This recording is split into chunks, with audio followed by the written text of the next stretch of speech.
Have you ordered the release of the accused or the convicts in the Chiong sisters rape slaying case?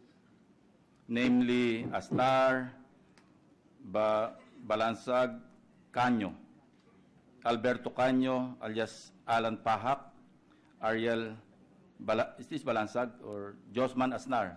Three of them.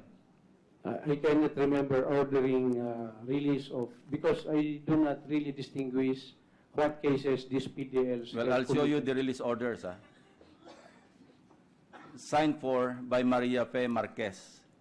This is the release order issued in favor of the convicts in the case of the Chiong sisters rape slaying.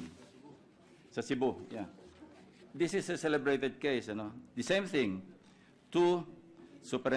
This is a memorandum. No? Paragraph number 4, again. Submit report of compliance to the Office of the Director General of the Bureau of Corrections within 5 days from the actual date of release. Copy furnished the Chief Document Section. Date, August 16, 2019. Question, have they been released? Yes, Your Honor. Oh.